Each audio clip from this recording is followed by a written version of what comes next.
ನನ್ನೆಲ್ಲ ಪ್ರೀತಿಯ ವೀಕ್ಷಕರಿಗೆ ನನ್ನ ಪ್ರೀತಿಯ ನಮಸ್ಕಾರಗಳು. ನಮ್ಮ ಚಾನಲ್ನ ಇದೇ ಮೊದಲು ನೋಡ್ತಾ ಇದ್ದೀರಾ ಅಂದರೆ ದಯವಿಟ್ಟು ಸಬ್ಸ್ಕ್ರೈಬ್ ಮಾಡ್ಕೊಳ್ಳಿ ಫ್ರೆಂಡ್ಸ್.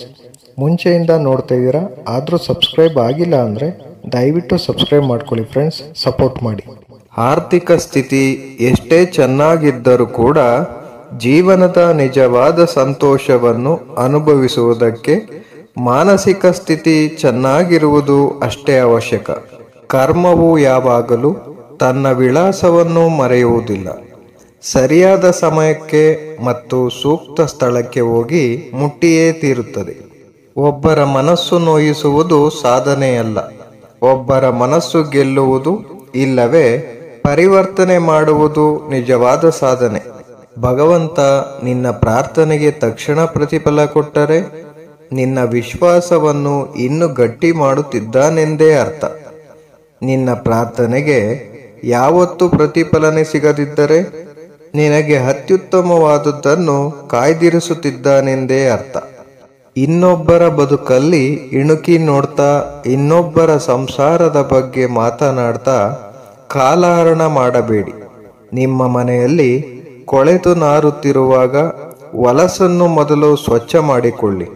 ಕಂಡವರ ಮನೆಯ ಕತೆ ಕೇಳಿ ನೀವು ಏನೂ ಸಾಧಿಸಲು ಸಾಧ್ಯವಿಲ್ಲ. ಇಲ್ಲಿ ಯಾರು ಯಾರಿಗೂ ಪಾಠ ಕಲಿಸಲು, ಬುದ್ಧಿ ಕಲಿಸಲು ಅಧಿಕಾರವಿಲ್ಲ. ಪ್ರತಿ ಜೀವಿಗೂ ಹುಟ್ಟು ಸಾವು, ಕಷ್ಟ ಸುಖ, ನೋವು ಸಂಕಷ್ಟಗಳಿಗೂ ಹಣೆ ಬರಹ ಕಾರಣ.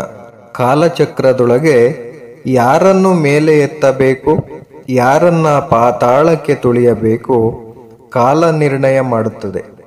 ಹಾವು ಅರಣ್ಯದಲ್ಲಿ ಇರಬೇಕು, ಹದ್ದು ಆಕಾಶದಲ್ಲಿರಬೇಕು. ಮನುಷ್ಯ ಸತ್ಯ ಧರ್ಮ ಸ್ವಂತ ಬುದ್ಧಿಯಿಂದ ನಡೆಯಬೇಕು. ಹದಲು ಬದಲು ಆದರೆ ನಿಮ್ಮ ವಂಶ ಸರ್ವನಾಶವಾಗುತ್ತದೆ. ದುಃಖದ ಬಗ್ಗೆನೇ ಚಿಂತಿಸತೊಡಗಿದರೆ ಸದಾ ದುಃಖಿಯಾಗಿಯೇ ಉಳಿಯುವೆ. ಸುಖ ಸಂತೋಷವನ್ನು ಧ್ಯಾನಿಸುತ್ತಿದ್ದರೆ ಮುಂದೆ ಸುಖಿಯಾಗುವೆ. ಯಾಕೆಂದರೆ ಮನಸ್ಸು ಹೆಚ್ಚಾಗಿ ಯಾವುದರ ಬಗ್ಗೆ ಧ್ಯಾನಗೊಳ್ಳುವುದೋ ಅದೇ ಸಕ್ರಿಯವಾಗುವುದು. ಧ್ಯಾನ ಮತ್ತು ಏಕಾಗ್ರತೆ ಈ ಪ್ರಪಂಚದ ಅತಿ ದೊಡ್ಡ ಸಾಧನ. ಮನುಷ್ಯ ಬದುಕುವುದು ಮತ್ತು ಹಾಳಾಗುವುದು ಎರಡು ಒಂದೇ ಕಾರಣಕ್ಕೆ. ಇನ್ನೊಬ್ಬರ ಮಾತು ಕೇಳಿ. ಒಂಟಿಯಾದೆ ಎಂದು ಕೊರಗಬೇಡ. ಸೂರ್ಯನು ಒಂಟಿ, ಚಂದ್ರನು ಒಂಟಿ. ಆದರೂ ಜಗಕ್ಕೆ ಬೆಳಕು ನೀಡುತ್ತಿಲ್ಲವೇ?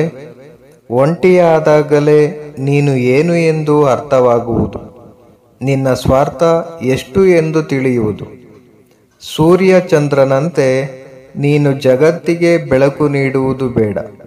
ನಿನ್ನ ಬದುಕಿಗೆ ನೀನು ಬೆಳಕಾಗು ಸಾಕು. ಆಗ ನಿನ್ನ ಬದುಕು ಧನ್ಯ.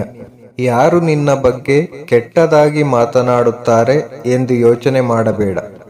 ಅವರವರ ಬುದ್ಧಿ ಹೇಗೆ ಇರುತ್ತದೆಯೋ ಹಾಗೆ ಅವರು ಮಾತನಾಡುತ್ತಾರೆ ಅಷ್ಟೆ. ಬೇರೆಯವರು ನಿನ್ನನ್ನು ತಪ್ಪಾಗಿ ತಿಳಿದುಕೊಳ್ಳುತ್ತಾರೆ ಎಂದು ನೊಂದುಕೊಳ್ಳಬೇಡ.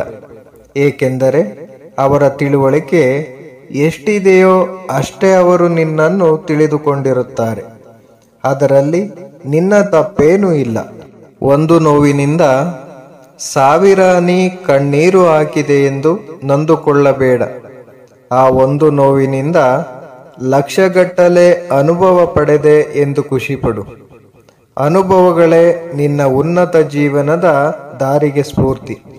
Thank you for watching friends. Please subscribe my channel.